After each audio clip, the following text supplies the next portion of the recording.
সব চিন্তা দূর ভারতে, এবার চ্যাম্পিয়ন ট্রফিতে ফিরছে জাসপ্রীত বুমরা।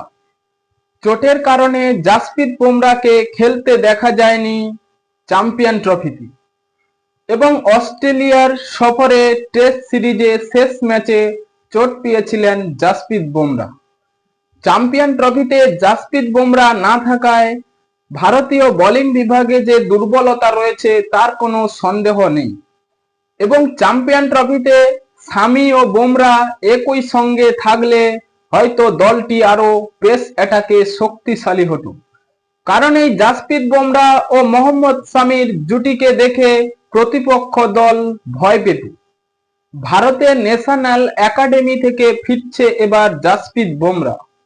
পাকিস্তানের ম্যাচের দিন দুবাইতে গিয়েছিলেন জাসপ্রীত বুমরা এবং অন্যান্য ক্রিকেটারদের সঙ্গে দেখা করেছে জাসপ্রীত বুমরা। এরই মধ্যে সুখবর দিচ্ছে জাসপ্রীত বুমরা, কারণ তার বোলিং করার ভিডিও সোশ্যাল মিডিয়ায় পোস্ট করে সেখানে দেখা যাচ্ছে জাসপ্রীত বুমরা উইকেটে বল করছে এবং তার যে পারফরমেন্স বা বোলিং এর দক্ষতা এবার প্রকৃতভাবে চোট সারিয়ে চ্যাম্পিয়ন ট্রফিতে দেখা যাবে জাসপ্রীত বুমরাকে।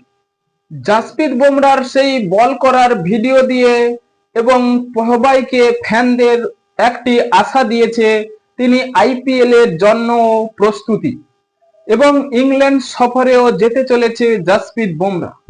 হ্যাঁ বন্ধুরা, চ্যাম্পিয়ন ট্রফিতে হোয়াইট টু কার্ড ব্যবহার করে এবার এন্ট্রি নিতে চলেছে জাসপ্রীত বুমরা। হ্যাঁ বন্ধুরা, পেস অ্যাটাকে জাসপ্রীত বুমরা এলে চ্যাম্পিয়ন ট্রফি এবার আমরা পেতে চলেছি। হ্যাঁ বন্ধুরা, চ্যাম্পিয়ন ট্রফির সমস্ত রকম আপডেট পেতে হলে নিউজ টুডে চ্যানেলকে করো সাবস্ক্রাইব এবং ভিডিওটি সম্পূর্ণ দেখার জন্য আপনাকে অসংখ্য ধন্যবাদ।